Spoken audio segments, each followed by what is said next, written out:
Good afternoon, everyone. It's a great pleasure and honor and a privilege to be here, and thank you for the hosts. Before you start your lunch, I want to tell you a quick story. A Hollywood Netflix-like story. A story of a country that pretty much for 1,000 years have not done anything right economically. It has always been economically backward, underdeveloped, a few steps behind the West. And yet a country that over the past 35 years has been the number one, the fastest growing economy in Europe and worldwide, with the exception of China.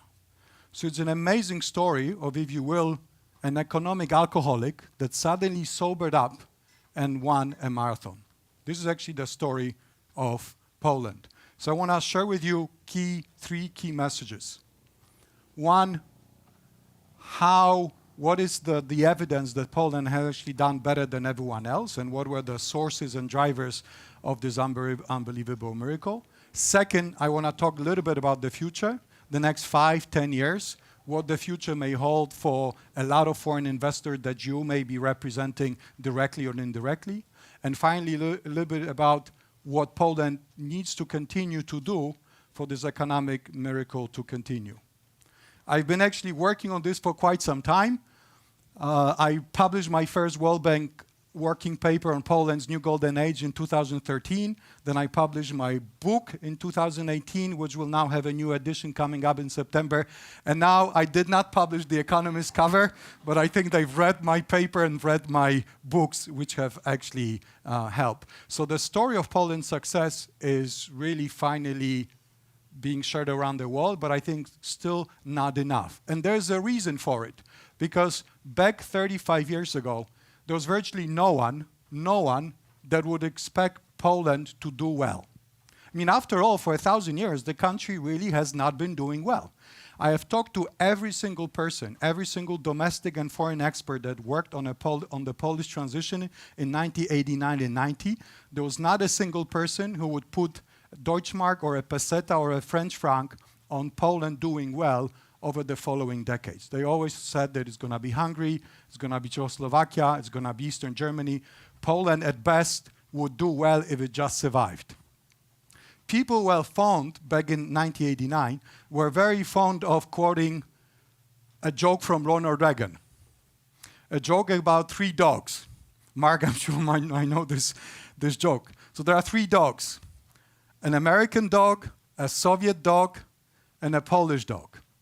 The American dog says to the other 2, "Look, my life is unbelievable. It's enough that I bark and an owner comes in and gives me the tastiest piece of meat." The Soviet dog goes, "What is bark?" The Polish dog goes, "What is meat?" And indeed, this is a meat store in Warsaw in 1989. So the dog was right, and Ronald Reagan was right.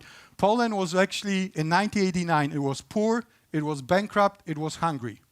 There was absolutely no one, again, that would predict that the country would do well. And yet, over the following 35 years, there's no single other economy in Europe that would have grown faster than Poland did. It is a true economic miracle, and this is why I think why we are here in Belvedere over soon to have a really tasty lunch. So it's an unbelievable story, again, of a country that has, even under communism, has done worse than everyone else, including Romania, Bulgaria, and every single other country. There was an economic pariah. Not only Poland has done well in Europe, but it has also done well globally. We all talk about the unbelievable success of South Korea, and justifiably so. Any South Koreans here in the audience? There you are. Congratulations, sir. However, don't want to hurt your feelings. However, over the last 35 years plus, Poland has actually grown faster than South Korea. How many of you have actually known this fact? Poland has actually grown faster than every single global economic success story, with the exception of China. But China is still only at about half of the level of income of Poland, so the poorer you are, the easiest it is to grow. This year, and it's actually a symbolic year, you might all know that Poles are celebrating the 1,000-year anniversary of the coronation of the Polish king. So it's actually quite useful that exactly in the same year, this year Poland's GDP is just about to cross a symbolic $1 trillion and become the 20th largest economy in the world for the first time ever. So it's not small anymore. Any Japanese in the audience? I'm so sorry, sir. I really apologize in advance. But the bad news is that according to the IMF, this is not my data, by the end of this year, Poland's income per capita, adjusted for the level of prices, the fact that getting a haircut in Warsaw is still cheaper than getting a haircut in Tokyo, will actually overtake Japanese level of income. Is there any single person here in the audience that would ever predict that this would happen? Next, the following year, Poland's income will exceed that of Spain.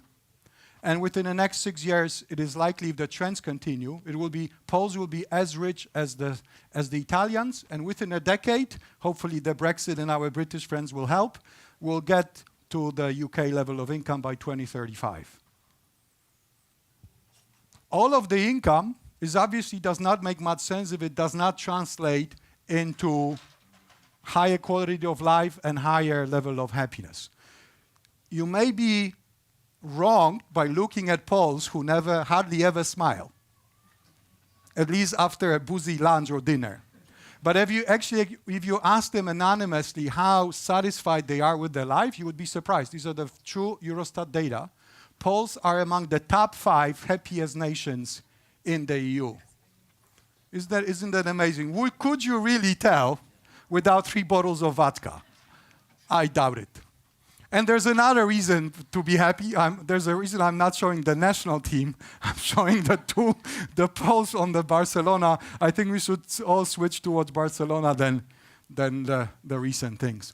There's not enough time for me to talk about drivers of success. Please check out my book. And by the way, whoever asks the best question after this little talk will get the book. So watch out. Start stressing yourself now about what the question could be. So there's lots of things that really had to happen.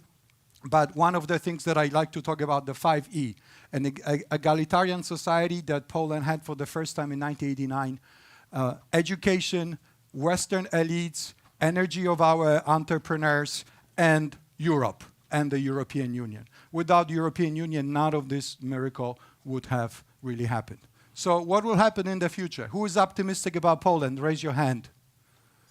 All right, God, what kind of an audience is this? Anyone is pessimistic? Will this country continue to do well? Anyway, I don't think it will. I think it will continue to do well. In fact, the OECD projections show that this year this miracle will continue, which is pretty amazing because you would think after 35 years of fast growth, you would expect economies to slow down. But this year, Poland will be the fastest growing economy among all high-income economies. And according to the IMF, by the end of the decade, Poland will grow 3 times faster than Germany at the same time. So do not believe the Poles, the naysayers, the Armageddonists who will continue to say the success is done, tomorrow will only be worse. It will not be worse. It will be fine for another 5 years or another decade, for all kinds of reasons. I'm simplifying, exaggerating. This is a picture of the founders, research founders of ChatGPT. What do you see in the picture? More than 1/3 were Poles. If you were to simplify and exaggerate, you could call ChatGPT a Polish app. So Poland combines high quality of capital, high quality of human capital, with still very low labor costs, about less than half of what is in Germany. And I'm not saying that this is particularly something that we should be all proud of, but I'm saying it's virtually a no-brainer. If you have high quality of human capital, low cost, open borders, rule of law, the safety that is given by NATO in the EU, it's really difficult to go wrong. Now, very quickly, and hopefully we'll discuss some of it during our debate, I think Poland is entering a critical decade that will decide whether after 2035, whether Poland will economically become one of the European leaders, more like Northern Europe, or more like Southern Europe that has for the last decades had a problem with competitiveness and economic growth. And these are some of the things that will actually decide whether Poland leverages this chance. For all of this to happen, we need a vision. You might have listened to the Prime Minister Tusk expose yesterday, so you tell me later whether you have found the vision in this expose.